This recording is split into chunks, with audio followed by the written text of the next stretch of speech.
Most of you guys listening to the podcast are old dudes like me. We've all heard the same conversation for years. How do we get young techs into the industry? Today's different. I'm talking to the youngest shop owner I've ever met, Peyton Bell, a 25-year-old owner of Bell Auto Body in Broken Arrow, Oklahoma. Peyton's got that dominate the world energy, and he's aiming it at the Oklahoma Senate. Now, honestly, I'm not a legislation guy. I'm not even sure legislation is the answer to the insurance problem for shops because done wrong, it can actually harm them. But I'm sure of this: Peyton's tenacity is a lesson for us all. In this episode, he walks us through how to actually start the process in your state, how to pitch it so lawmakers care, and why he believes one principle should be non negotiable. If the OEM says it's required for a safe repair, an insurer shouldn't be able to deny payment for it. And on that, we can both agree. In this episode, we discuss the playbook, the pushback, and what it takes to change the rules instead of caving in on every concession and every claim. Hope you enjoy the episode. Welcome to Operational Intelligence. I'm Tom Zoblin. I spent 15 years running a marketing agency in the collision industry. I sold it, and now I build AI tools at the Hero Group to help shops run better. The world does not need another collision podcast full of generic industry talk, so I'm doing this one my way. It's owners teaching owners, one episode, one topic, and one operational lesson that you can take back to your shop and use.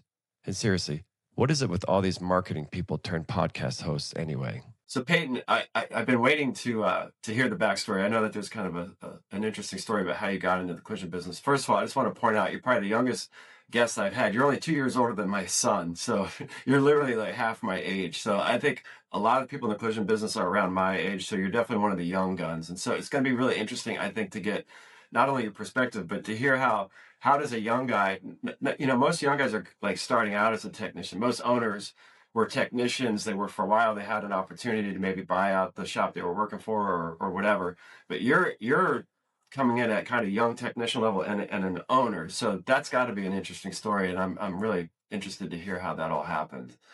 Yeah. Well, a little bit of backstory about me. Um, I've always struggled with working for other people. I know a lot of guys have that same story. I had my first job at a racetrack when I was like 16 years old, 15 years old, and it maybe lasted 3 weeks and I was already out the door. So I started my first, steps into the entrepreneurial world, in lawn care when I was 15, 16 years old. Mowing lawns in high school, and I actually grew that company um, through the 4 years in high school to a commercial lawn and landscape company. I had multiple crews. We were taking care of city water treatment plants, HOAs. We were doing holiday light installations, Wow. big landscaping projects. So it grew to the point where I was leaving school early to go do jobs, and I had cool agreements with my teachers and whatnot, and they'd let me sneak out at fifth hour or whatnot and go take care of business. And I drove a big, diamond lawn care stapled on the side of the truck, and everybody knew who it was. So it, Wow. it was definitely cool to get, positive feedback from people that you look up to, and getting into, business ownership. And I was in all the business classes, and they were like, yeah, go Peyton. So that a lot of support there.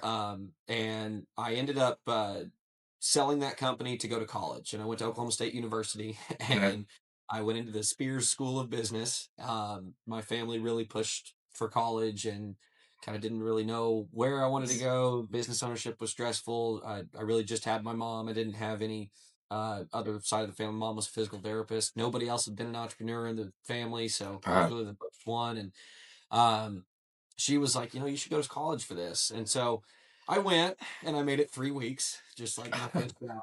And I did not even withdraw. I just packed it up and left. Wow. Uh, for me, as an entrepreneur, you kind of have to sit back and wait sometimes. And Hmm. my neighbor owned this body shop called Bob's Paint and Body. And I was always into big trucks when I was a kid. And he had Uh, this big lifted truck, and I loved everything about it. And he was a cool guy. And so I hit him up, and I was like, hey man, I know you're remodeling your body shop. I've got a bunch of construction experience. I got a bunch of buddies that, can help with this. Let me come work for you. So he brings me on, and I'm essentially, running the remodel, and then just a handyman, doing everything that you can think of in a body shop, fixing light fixtures, fixing paint booths, sheetrock, drywall, painting floors, keeping up with the booth, and in all of this, you learn how the business operates. Hmm. So I did that for about 2 months, where on the handyman side, and then while I was there on a scissor lift, I watched one of his employees just up and quit. And I had some background in cars and trucks and working on my own stuff. I built a Supra in high school, and built my own trucks and whatnot. So I had a small toolkit and a desire to want to work on cool stuff. I mean, they were doing brand new cars, stuff that I hadn't gotten my hands on, and I'm Hmm. 20 years old, and almost 21, and so um, I convinced him to let me bring my toolbox up, and same pay, salary, cheap, still floor sweeper pay, and Hmm. I got to start working on the cars, and figured out how they were built really quick. Got just turned into a pretty fast tech. Hmm. I keep up with the guys. I still am not the best with Bondo and sculpting. That's not Hmm. my but I can splice quarters. I can pull frames. I understand the geometry of the car, and I really clung on to the transfer of energy and how the safety systems worked in the cars. Hmm. Really, that just fascinated me, and so I would do my own research. And um, well, this is where things get kind of crazy. While I'm working there, I come into work one day, and um, the place is like a ghost town. I'm there, first one there, and waiting on people to open the doors. And I come in, and all of my toolbox drawers are open, and there's paper strung everywhere. And um, the place looked like it had been ransacked. And I go into the office, and the safe is sitting on the desk, and the door's open to the safe, and there's this stack of papers sitting on the top of the safe. And so I looked at one of the papers, and it said, police department search warrant. Wow. And immediately it clicked. I was like, okay, obviously a lot of people served a big warrant here. I've seen, crime TV shows. I know how that goes down. Yeah. Uh, and so I just kind of went back and put my tools, took an inventory, made sure all my tools were there. Fortunately, nothing was missing, and everybody eventually came in, and business was kind of normal, minus the owner. And um, I wait for the manager to show up, and I kind of walk into the door, and I look at him all wide eyed, and I was like, "He's in jail, isn't he?" And he goes, "How'd you know that?" And I'm like, "Well, you don't got to be a rocket scientist to figure out what this stack of papers is and the It- safe that's up on the desk." And so I'm not going to go into too much detail on, exactly what it was, but substances with things that go boom, and people overseas that shouldn't be intertwined in American business, and wow. less like just stuff that is like way over my head was involved, and the federal government got involved with that gentleman. And so um you know that's all I'm going to say on that stuff. But ultimately it resulted in his absence. And so I watch some family come in from out of state, try to run the business, and a lot of the customer base and where we were getting the work from, obviously they pulled strings, cut ties. So the revenue dropped Hmm. substantially. And keep in mind, I'm just a tech, and nobody knows any of my backstory but the guy that got put in the Right. poker. Right. And so I'm just kind of back and waiting and watching. And I got this bright idea. I was like, that I might be able to do this. I think I could probably pull this off. And so I start talking to the manager, and I think there was one time where it showed him that I could do it. And it was when a customer had an issue with one of their cars. The office was not really wanting to deal with the customer. And so I come back covered in grease after fixing this customer car. They're like, Peyton, get this thing right. It was a comeback from another repair from another technician. So I fix it, and I go up and talk to the customer, and I was like, just call her Miss Susan.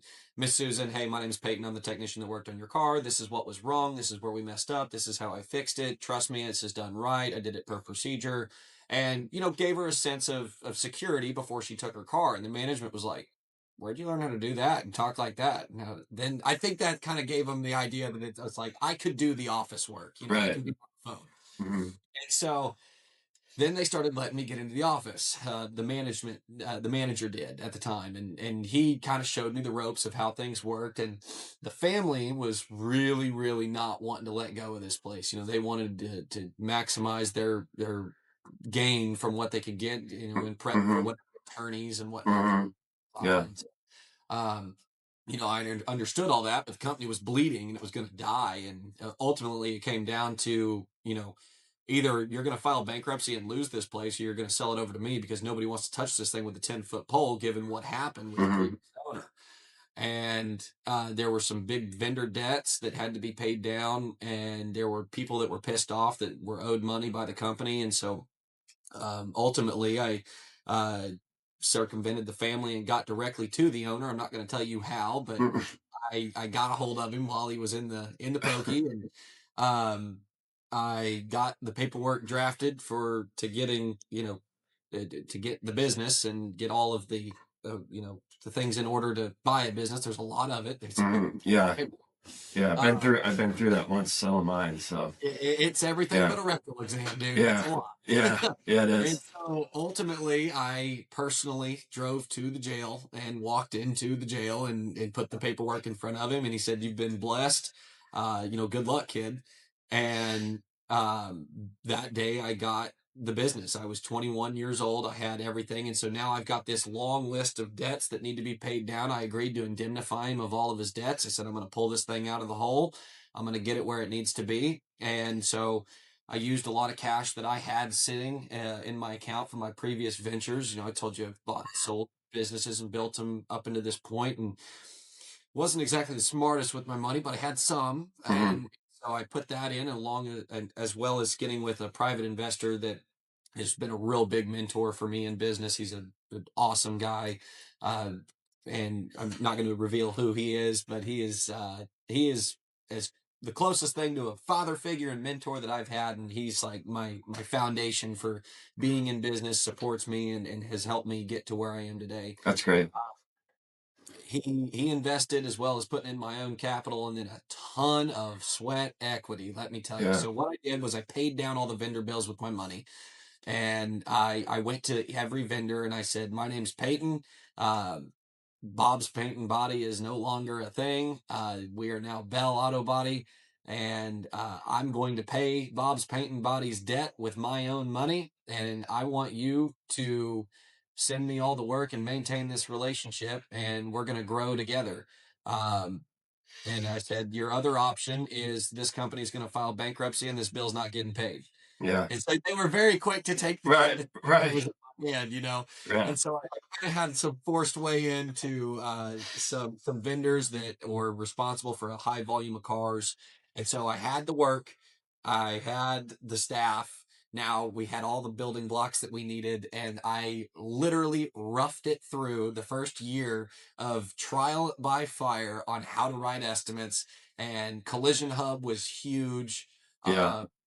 Leaning on Larry and Kristen and, Yeah. and taking their courses. I mean, I spent thousands of dollars with Collision Hub, but it was the best money that Oh I yeah. invested. Absolutely. I dove right, and now keep in mind this is 2021. So, and to make things easy, the year it is how old I am. Right. It's 2000s. Yeah. To let you Yeah. build the timeline and correlate it with my age. Um, back 2021, 21-year-old kid had never written an estimate in his life, went to writing sheets and negotiating with adjusters as the owner, all within 6 months. And so there was a lot of learning, and there were some adjusters that actually helped me, and then there were some adjusters that took advantage of my ignorance and really screwed their pooch. But hindsight's 2020. You learn through these things. So let's moving on from that. Let's get to the thing that really matters here. What the main topic is. So, um, the whole podcast is about, and we talked about a lot of things that I think you do best. But the thing that we wanted to focus on for this podcast is your like getting involved at the state level. You kind of mentioned it a little bit with some of the laws. You're obviously well versed in it. So, if I were to ask you again, what's the one thing that you do better than any other shop out there? What would you say that is? I'm dang near a politician. Oh, no, I'm not. But I can tell you that getting into the legislative space is the most important thing you can do as a business owner in collision repair. That is it. That right now, this is the time to get into legislation. There's a lot of people that I look up to that don't agree with me. Yeah, And, there's a and lot. I'm still in conversation with those people. And because I want to know, I'm a sponge for information. But the way I see it is insurance companies have leveled the playing field between their network and the independents. There is nothing that sets an independent apart from an insurance company's estimate, right? They are paid the same whether it's at the MSO or it's at the insurance at the non-insurance shop. They have gotten that strict on what they're willing to allow and what they're not willing to allow. Sometimes you can, beg and beg and beg and get point 0.3 DNIB time, but there's not like a thousands and thousands of dollars in difference without RTA.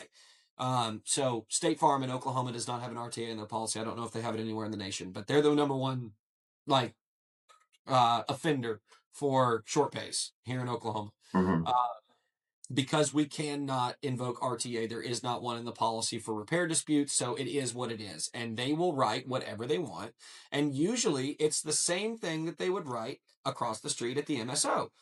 And so I'm fixing the cars for the same amount of money that the guys that are fixing 500 of these things improperly are doing. And so there's nothing that sets the independent apart. We don't have the option to do it right. We are forced to, I say financially forced. You're not forced. You're not forced to do anything, but you are financially burdened into doing it the wrong way by the carrier. All of this is about what the insurance company is willing to pay. They use payment as a way to steer the repair.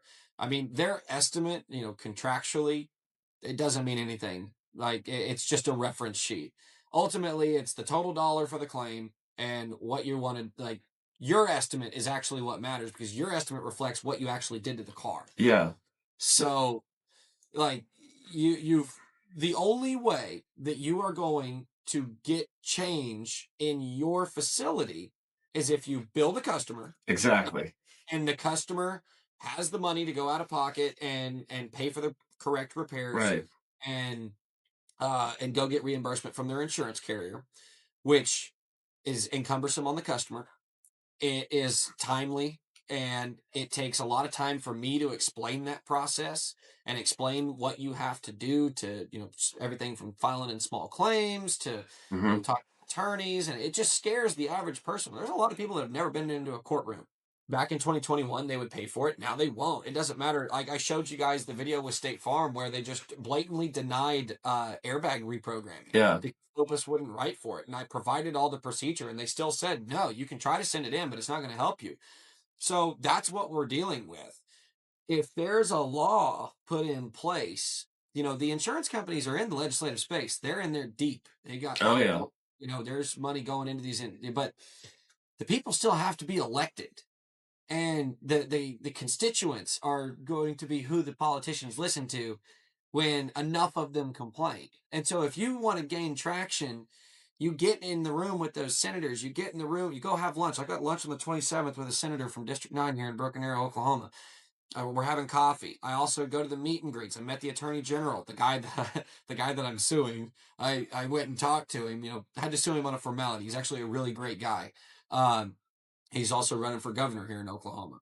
Um, that we had a short conversation, and he understands a lot of this, and so these people are not evil. Like there's a big misconception that every single politician is just bought and dirty. I mean, look at what you sent me this morning with Georgia. Mhm. They're bringing a bill to the table that I don't know exactly how it's written. I haven't had the time to go into their bill because I've been working on my It, own. it's But the it's language, very yeah. I was gonna say it's very pro body shop the way it's written. It yeah, reads to me yes, absolutely, and not only pro body shop but pro consumer. pro consumer. Yes. Yeah, Yes. like we want the customers taken care of. My business will make money whether I put an aftermarket bumper or an OEM bumper on the car. But and my business will also make money whether you hot glue fenders on the car or you put the bolts in the right way. Like the act of fixing the car is going to generate money, hence why the MSOs are still in business. Mhm. Ultimately, it's the consumer's safety that you're advocating for. Yes. It's what happens in the next collision. And so to ensure that we have safe vehicles on the road, and that these cars are going to hold up in the next crash, and the airbag timing is not going to be affected in a negative way by the repairs that are being executed this time. We have to follow that procedure. We have to follow XYZ. And so when you present this to an insurer and they say no, we're not going to pay for it. You're not allowed to do it. You're not. We're not going to pay for you to do it. You got to bill the customer, and then you go to the customer and they're like, I can't afford it. And now you're like, okay, well, for me to do it the wrong way, you need to sign a hold harmless and take this car back that's potentially repaired improperly and maybe has a collapsed steering column, or maybe the airbag mounting bracket bolts are messed up, or there's a million things that that woulda, coulda, shoulda, could be, or what ifs that you just don't know until you check. You're doing an injustice to the customer every time you fix a car and do not review. And also you're inheriting a huge amount of liability. I don't know if you know who John Eagle is, but Yeah. my God, Yeah. stuff's real. Yeah. And I tell lawmakers, a family burned inside of a Honda Fit on the highway because of an improper repair. Is it going to take Oklahomans burning in the car or death of Oklahomans on the road due to improper collision repair for you to listen, or are you going to listen to me now? And that usually gets their attention. And Yeah. you got to have energy when you're talking to these people. You know, Politicians really don't talk to that many constituents when it comes to the same issue over and over again. If you send an email to a politician, you'll get a call back. If two people send an email to a politician, they're going to be like, what is going on? If five people contact that same politician over the same issue from different areas, they're like, this must be the end of the world. The sky's falling. Like, the numbers aren't that insane. It doesn't take but a group of people that is from one city to make a difference in an entire state. Um, and with your association gets a lobbyist and the lobbyist is doing the right thing, you can get change. And so when the bill is written properly, the way I would see it, it is an insurer cannot deny payment for OEM parts, OEM That's procedure, mine item material bill. yeah. I've commented it a few times on Facebook and a couple of different like small places, but the big ticket is not telling body shops what to do. You're Yeah. not going to tell somebody how to run their business. But Yes. what you are going to do is you're going to say, hey, Mr. Insurance Company, you cannot deny payment for this if it's requested from you. So leave the DRPs intact. If they don't ask for OEM parts, then the liability falls on that shop Right. for your part. Yeah. It's between the shop and the customer, and that's a battle that they're going to have to fight. But you can't mandate that I inherit this liability nightmare of a car with a bunch of salvage and aftermarket parts that's not permitted to be on the vehicle, and run the risk of airbags not deploying at the right time, or Yeah. seatbelt not working, or the steering column going through the center of somebody's chest. Like it's just, you So can't mandate that a business do that. And so if the business writes for factory procedure, factory part, factory this, and then supplies the documentation like they right. did in 21, an insurance company cannot deny payment for that. I the people that disagree with me, tell me how I'm wrong. What is the other side of this page that I am not seeing I'll right tell you. So I've seen shops that'll do the hold harmless thing, but they do push back on insurance companies, and they do get, maybe State Farm in your area, you're not able to make any moves back, but so but what they'll tell you is to bill the customer and then have them, like, it's not your problem. Like if you're a cardiologist and you just saved a person's life, you'll guide them to, and let's say they have to pay out of pocket for stuff, like I had my gallbladder out a year ago. I have really great insurance. I had to pay $1,300 out of pocket for it, the things that weren't covered. And they came in little drips and drabs, and it's like, well, this wasn't covered for $37, and this wasn't covered for $110, but all in total is $1,300. I think that what the ones that would disagree with you, and I'm not picking a side here, so let me just put that out there. But that is what they would say is you just got to bill your customer. You just got to get better at doing that, because ultimately it's not your responsibility, but as you've highlighted, that your responsibility is to fix that car safely. But I've seen shops do the hold harmless thing where they've gotten it. So let's say you're short paid $4,900, right? And you can push back and you can push back and you get it down to that $1,500. So they're not out $4,900, but maybe there's a $1,500 gap, and you bill them for that. And you let them know all through the beginning of the whole process, from the time you're speaking with them, that you may be responsible for this bill. I'm also one of the guys that was on my podcast. He has them sign a contract. He's not going to touch the car until you agree that you may be responsible, and you're signing a legal contract with him. So that person has agreed to use this shop. They want their car fixed that way. He's the only independent shop in a small town full of nothing but DRP shops. But I agree with you. I think that there should be legislation that you can't deny something simply because you don't want to pay for it. That should be illegal.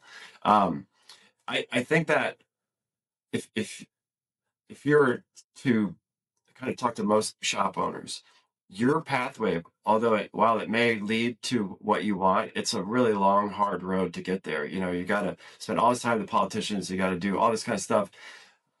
The average guy just trying to fight for survival, I think he's going to look at what can I really do here in my shop, and he's going to probably focus on pushing back to the insurance company with whatever means that is, and then getting that customer to pay, or just not fixing the car. If they acknowledge the fact that my business is at risk for not doing it this way, like if I do it the Yeah, insurance and what he's insurance probably way. going to run into is his volume's going to shrink so much that his car count won't keep the lights on. And he's going to drop payroll, and the business is going to shrink, and they're going to choke out, and that's what the insurance company wants.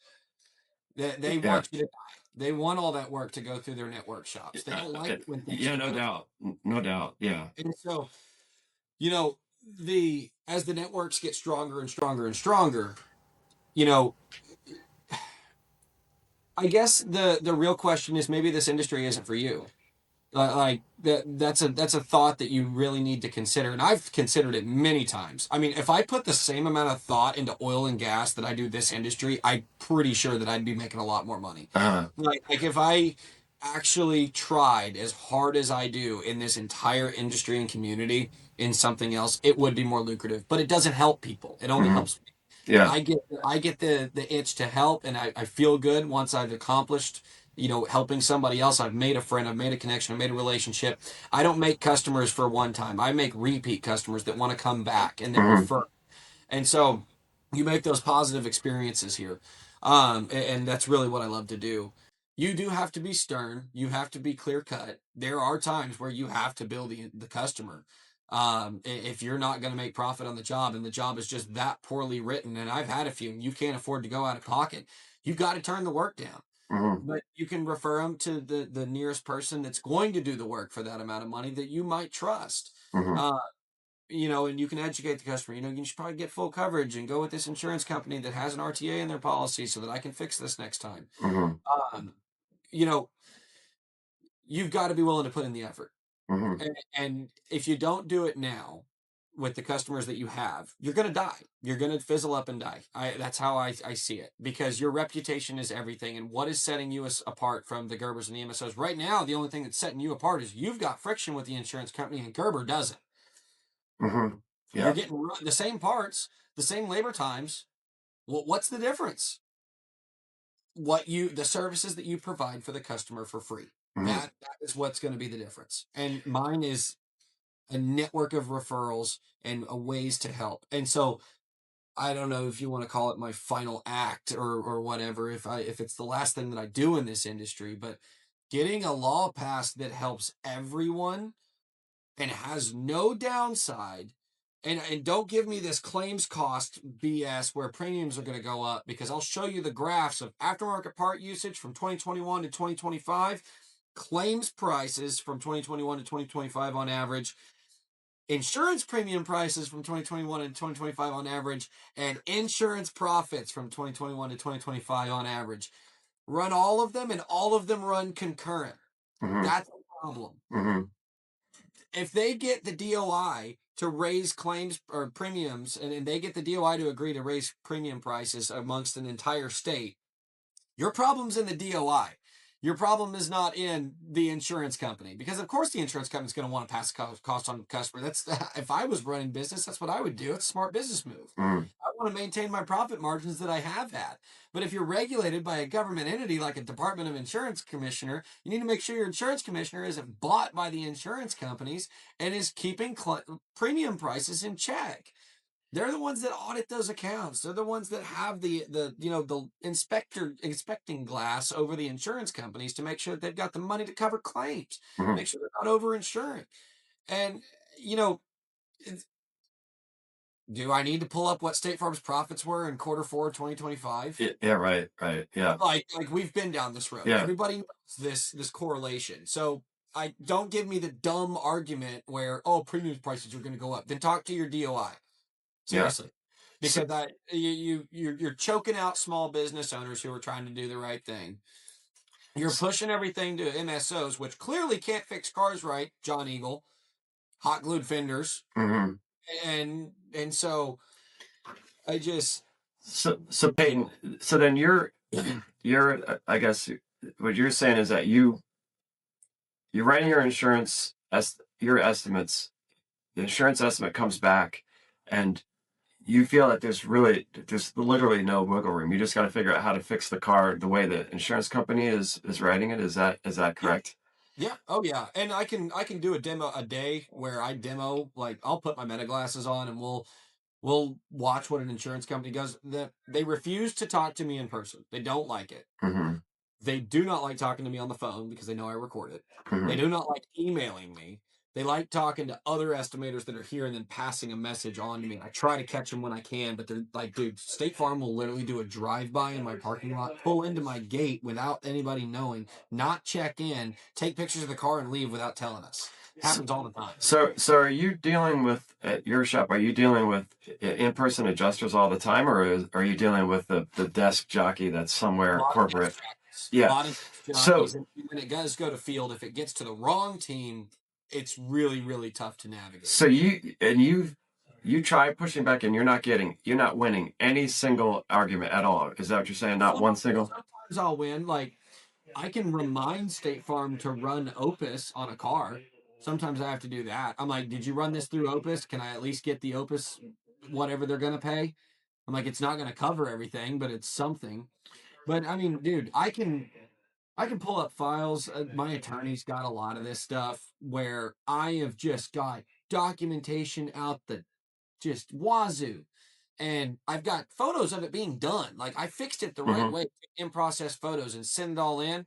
And I verbatim, I have it recorded. I have an insurance adjuster saying, I'm tired of you asking for forgiveness instead of permission. I'm not paying for this. So what do you feel about the idea of if you were to get in front of that customer before the insurance company is talking to them, and you were to say have a thing that said, here's where the insurance company is going to push back. Here's where they're going to tell you they're not paying for things, but here's why your vehicle needs this. Why we say your vehicle needs this. It's not me, it's the manufacturer. Mm-hmm. Have all that documentation. And then you copy the insurance company. Do you think that will flip the script at all? So that now they're playing defense on that? They're just Not going if to the still customer deny doesn't it. have the money to pay out of pocket.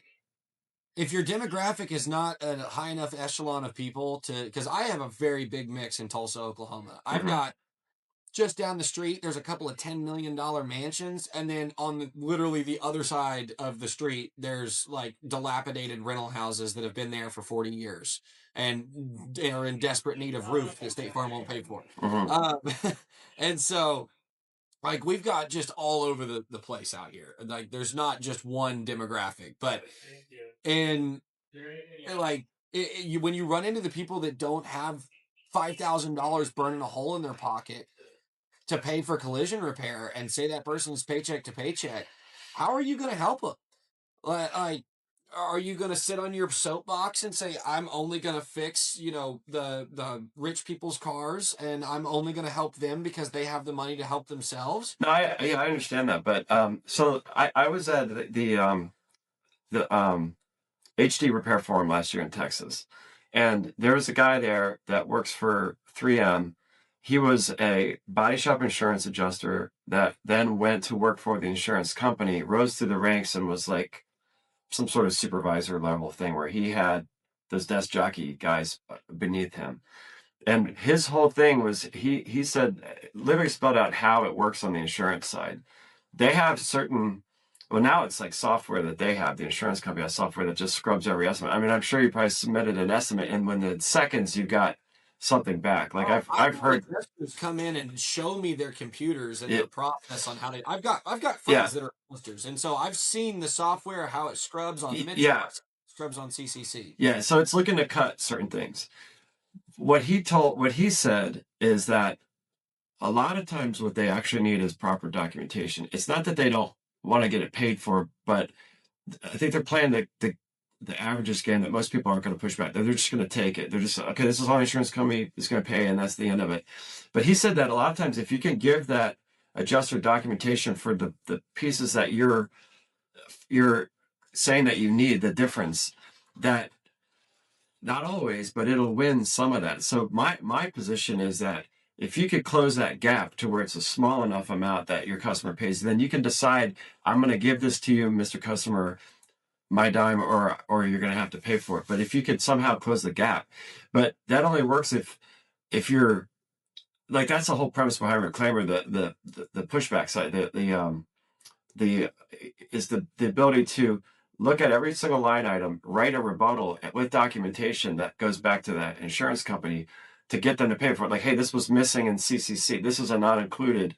This is this to get that gap down so that maybe it's down to from $4,900 to like $1,500, and then you can decide what to do there. You can get creative with your customer and say, well, you know, we could reuse this emblem here. We could do this. Then you can try to get it down as far as you want, or just not do it and get them to sign a hold harmless. Like, that's a business decision at that point, what you want to do. But you're saying that no matter what you do, you never win any argument back, because that's not what I That's hear. extreme. That's extreme because I've got tunnel vision right now because I'm Uh, thinking of all the losses, right? yeah. And so I'm not thinking of all my wins. I have wins every day. Okay. Uh, like there's a lot of like Haggerty claims. You guys are awesome. Chubb's claims department. You guys are phenomenal. Okay. Because Like there's stuff that rolls through here, but when I talk, remember I told you what files I deal with on a daily basis, yeah, right? yeah, Remember what I said? yeah, Dumpster fires only. yeah.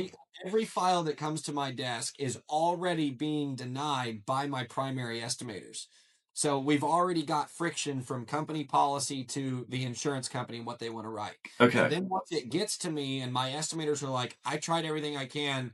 I gave them all the documents that you said. I ran the scripts. I did the AI prompts, when that's integrated. Mhm. They're still not paying it. Then Okay. Yeah. so you're talking to the guy that doesn't see the wins. Like, yeah, the bank account might look okay, but yeah, Okay. the business wouldn't be in business if we didn't have wins with these insurance So companies. that's what that's Lose. yeah.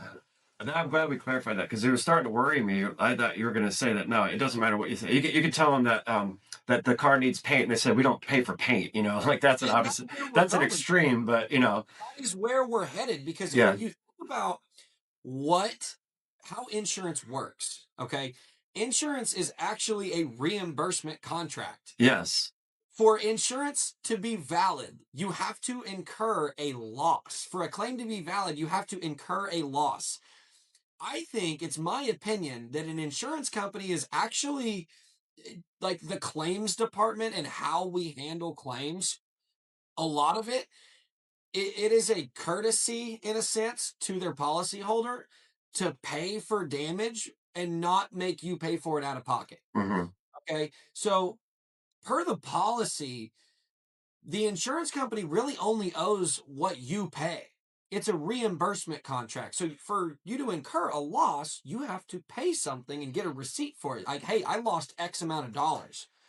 And so when an insurance company says, "Oh, just bill the customer," like, yeah, like when you boil it down to its roots, this entire thing is billed to the customer. That's why your estimates say the customer's name and not State Farm or Geico or Allstate. Like all the bills are to the customer, and they are paying it on the customer's behalf.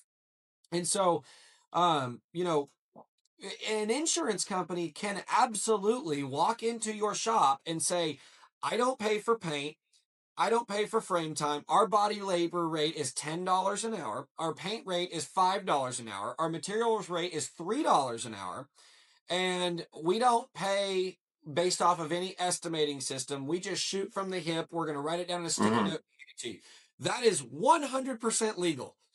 They are completely within their rights to do that as an adjuster. Now, is it unreasonable? Yes. Would a Yeah. court of law blow them to pieces? Absolutely. Right. Right. But there's nothing in that policy that says they can't do that. Yeah. So And so yeah, like this is a free, like they get to do whatever they want to do. yeah. Every time you get a win, like, yeah, that's a win Yeah. because really they could just not give you anything and then make you charge the customer and then they get reimbursed. But insurance doesn't operate like that Yeah. because the average American doesn't have $15,000 sitting in their savings account ready to pay for collision repair and they get reimbursed by their Sure. insurance. Have you ever tried any of the like the Klarna or the payment option things to help your Yeah, customers pay? financing. Yeah, financing through a firm and whatnot. Right. I've had a couple of customers that want to do that. And I mean, I've even done. It's a friends and family deal, but in-house financing is sometimes an option if you know the person and Uh, sure you're not going to lose your butt on it. But yes, in-house financing is absolutely an option, and it is a way to show on paper a loss. But then again, getting an attorney to represent you in property damage is becoming harder and harder. And now the DOI is pushing law to, or administrative rule at least, to remove an attorney's fees from any insurance claim related yeah. action. Mm, They're trying to reduce litigation by saying we're not going to let the attorneys get paid for taking on cases. So now these attorneys are just not going to take your property damage cases on any accord because all the money that's awarded goes back to replacing the property that was damaged. And now they can't even get attorney's fees. So they have to build it, pad it in somehow. And you're just not going to do that. It just mm, doesn't happen. So, yeah, I mean, it's getting more and more difficult. And this will, like all of these brick walls that you hit. Okay, this is where being the entrepreneur and being the go-getter helps mm, because you hit a brick wall, you don't fall on your face, you find a way around it. right. And every single brick wall that I have hit has always led me to legislation. Every time I talk to somebody who's like, build a customer, I'm like, what are you going to do when they don't have the money? How are you going to help them? Do you really not care about the customer? Are you going to let them go to the shop you know is going to hack her car up with crappy parts? Or are you going to fight for her? Oh, I don't have time to do that. I'm a business owner. Okay, cool. Go do your business stuff. I have better things to do. I'm going to work. What I value is helping the customer. And Mm, if you really push and you start pushing through these brick walls or walk around them until you get to the next one, you're going to hit a really tall brick wall when you get to the legislative step.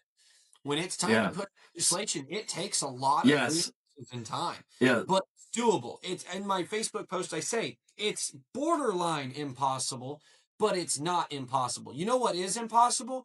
Getting State Farm to pay for full blown material invoices. Mm, That is impossible. I have done it to the end of time. And even when you charge the customer, they still won't reimburse the customer. I've had them go, I haven't had them go all the way to court, but I've had them pay out of pocket for it. mm, And they still didn't get reimbursed. mm, And that makes me look like a butt for saying, oh yeah, you can probably get reimbursed if you just pay for it out of pocket. These are the steps you have to go to. You might end up in court. You get a $1,500 material invoice that they shorted on a tri-coat, 46V Mazda color, and the if you spray BASF, you know all about the cherry red toner prices. It's yeah. just astronomical. Yeah. Um, I have one of those vehicles in my driveway with the yeah, Mazda crystal red. if you ever got to repaint something on it, man, a bottle of toner this big is like $1,500. Yeah. Um, but when you ask me how shops can, what's the one thing that I do Yeah. that I'm proud of? It's pushing for the customer, and ultimately it lands at legislation. It lands not litigation, because the litigation aspect is getting rid of bad law. That's what I'm doing. And in Oklahoma, you can't litigate for a customer. We are bound by some really stupid laws that keep me out of court on behalf of customers. If I had my time in court, I wouldn't even push for any. I would just take every single one of these claims to court, but I can't get standing. Yeah. That's the problem.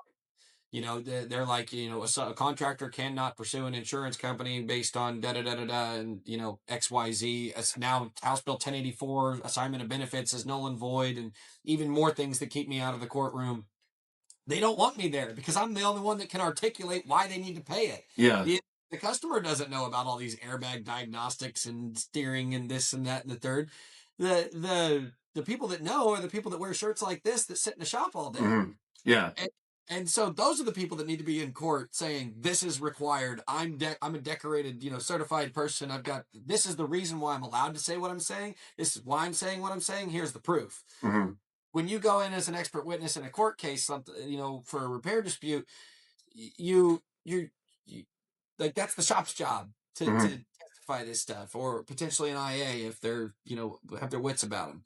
Um, and so I don't know, man. So the path, so the pathway, so to kind of stick with my format here of, like if you were to teach a master class in this, like let's say, you know, s- I get this podcast out there and somebody in, I don't know, let's pick a state that, I don't know, Arizona or something, and they're fired up. They're like, you know what, enough is enough. I got to do something here, and I'm gonna get a couple of shop owners together. We're gonna start having, you know, meetings about this, whether they have a state auto body association that has any kind of strength or not, because that's a whole nother thing that'll ruffle feathers, even mentioning state auto body associations. A lot of people feel differently about those, the strength of those. But I'm a shop owner. I've had enough. I'm inspired by Peyton. Um, what is it that you're trying to do, and what are the steps that the next guy should follow? Like if you're to my master class example, like if you were to teach a master class in this topic, what goes in that class? Like what do you need to cover in it? So Okay. let's start. It's two parts. So first part is, what is your ultimate aim? To get legislation on the books like they're trying to do right now in Georgia and in other states to Yeah, you change got the to get laws. Okay. legislation on the books. Get it Okay. started.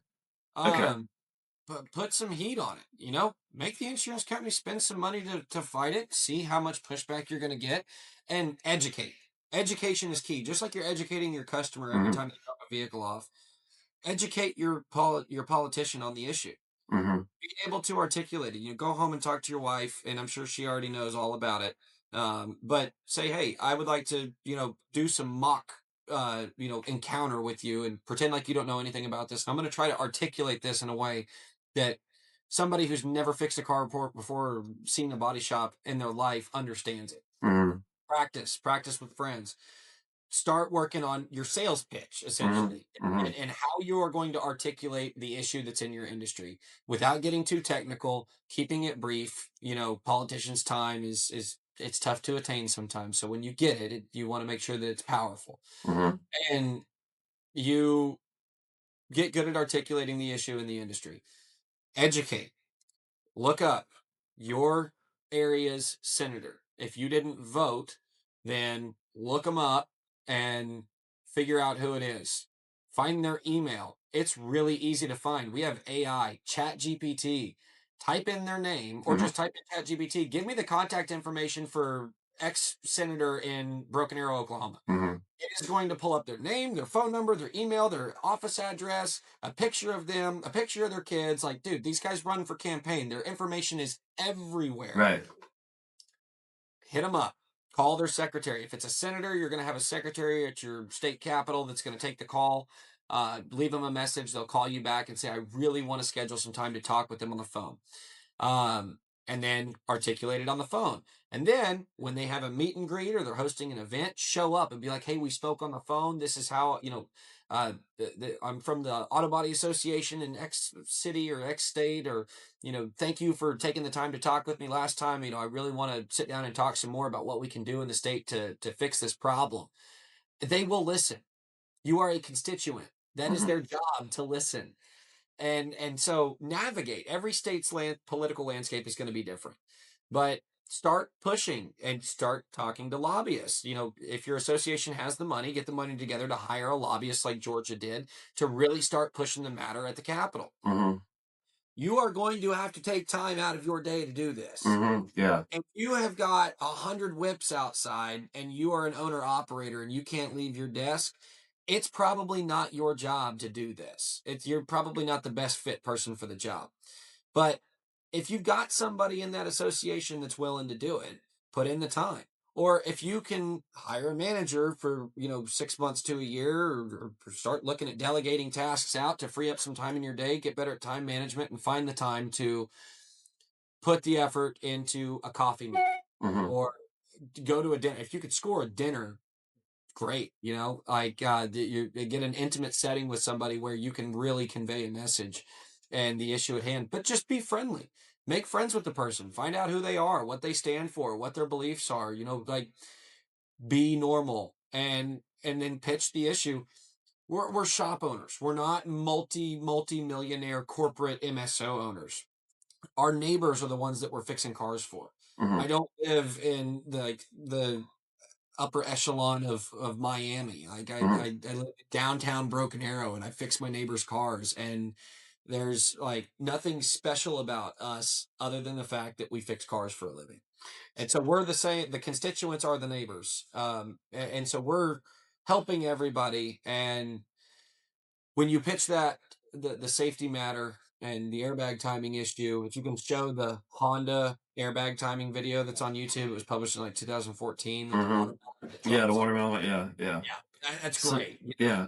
So then what's the ask? So you get the guy, you get time with him. What's the ask? And sponsor bill, and then he'll say what? Let me get back to you. Let me look at that. Do you need like 10 shop owners also asking at the same time, or so? Because that's what you told me. Doing this in Oklahoma right now. Yeah. For the as far as passing a bill. The Auto Body Association is working on some administrative rules.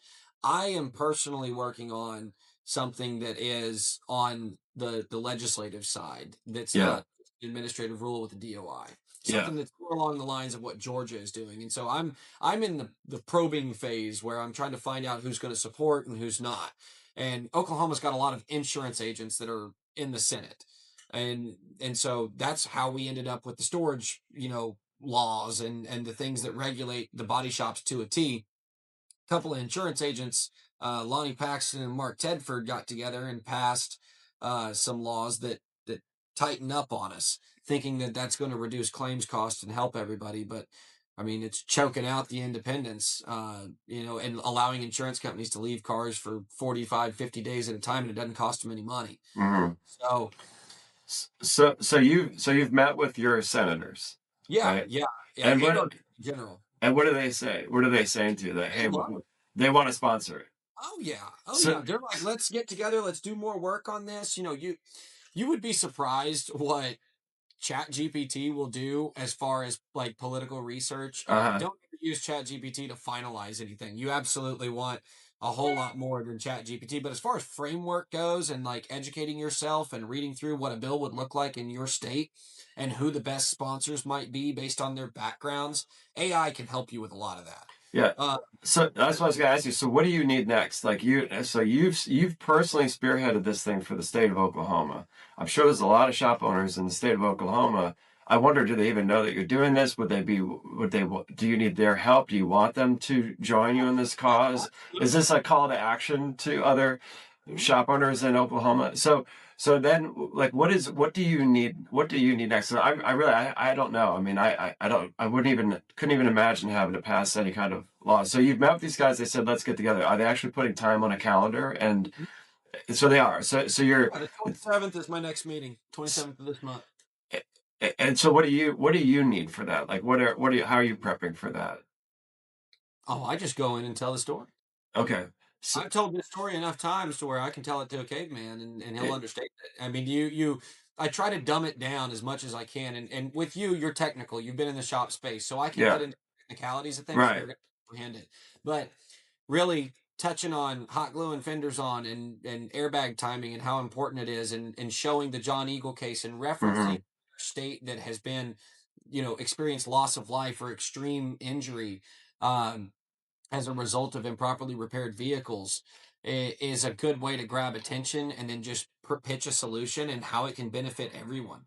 So do Um, you come armed with like heavy statistics to show, where you've kind of done the math, things like that? Or I mean, like if no, you just high level.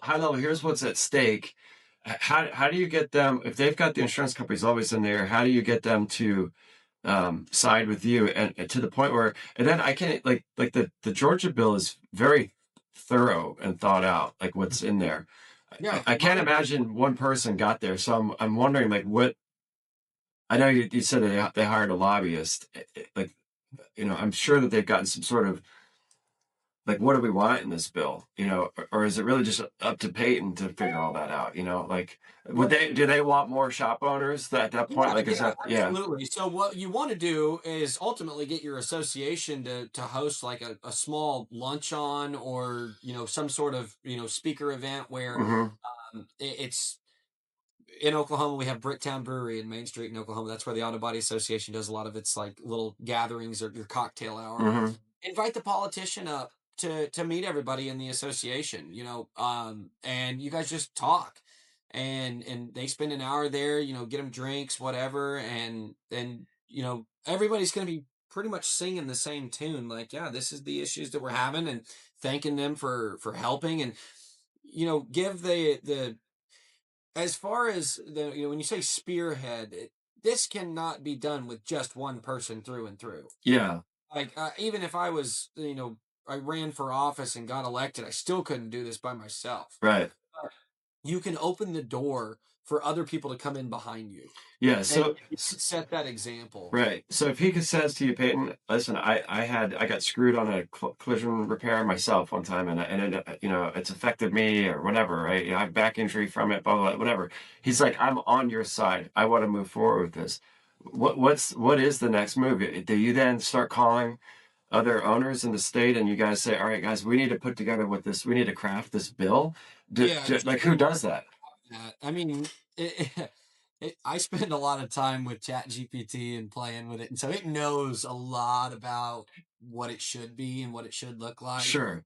I've given it other bills, and I just gave it the Georgia bill, letting it just puke something out. Yeah. Uh, but you can put together what a bill would look like, Hmm. and you can generate it, Hmm. and you can pass it on to the representative that you're talking to and say, this is a draft, a rough draft.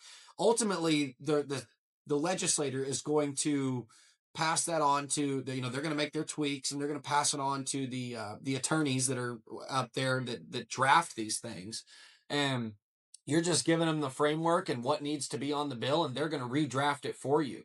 But the power of ChatGPT, you can literally just say, make a bill for the state of Oklahoma. What would that look like? And it's Hmm. going to generate something that is probably close to along the lines of what you need. Now, do not just click send by any means. Use Right. your brain when you're doing this stuff, but it gives you an idea of what does a bill look like in the state of Michigan or in the state of Hmm. Oklahoma, in Hmm. Texas. It'll pull that framework, and so you can talk to your senator, and your senator that was elected, if they've been a senator before and they're seasoned, they know how to do this. A lot of them carry like 8 to 10 bills per legislative session, Hmm. and they are filing machines. There's hundreds and hundreds of bills that are filed every single year. Right.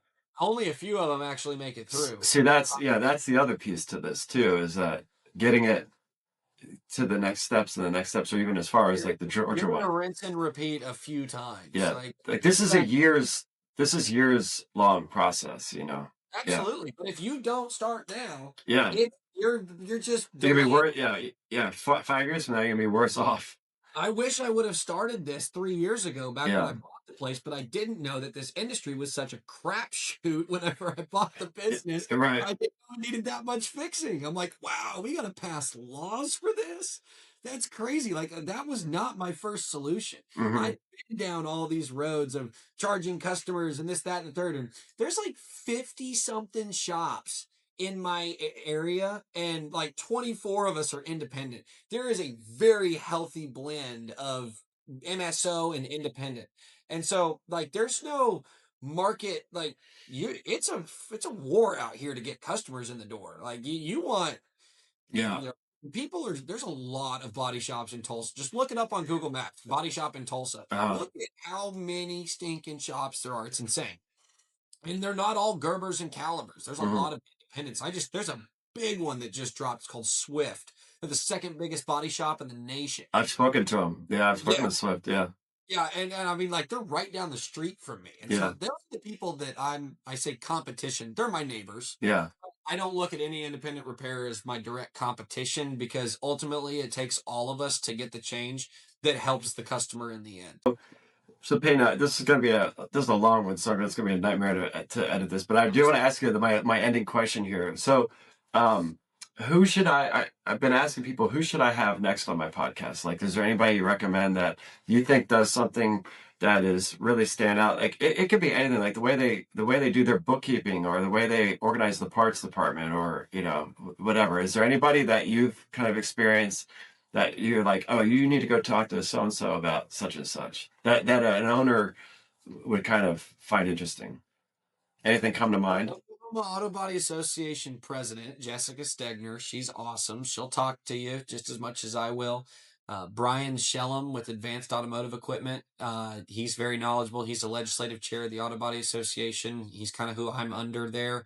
And he's very knowledgeable. He's very, very experienced in the political landscape. Can give you a whole lot more information when it comes to how to navigate getting a bill passed, connecting with senators. He spends a lot of time at the Capitol. He's also in the education space, like schools and whatnot. So I know he's done a lot of good there.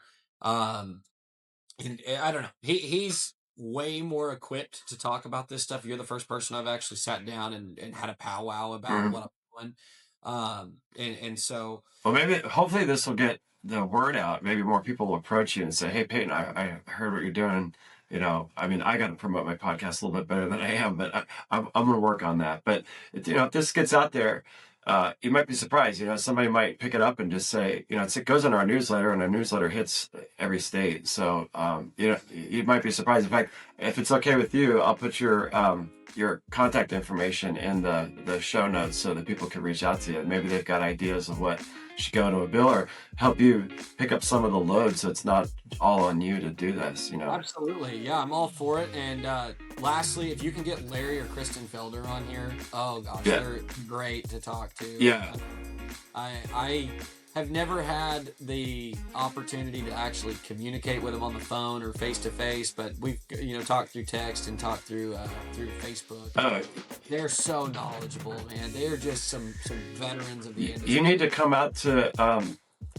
I don't know what's on their schedule as far as. So Kristen and I met way back at the beginning of Collision Hub. We were sitting next to each other at a Collision Industry Council meeting. I was just getting my marketing agency off the ground, and she said, "Hi, I'm Kristen, and I'm with Collision Hub. We're a Facebook for collision repair." That was her original intent, a social media platform.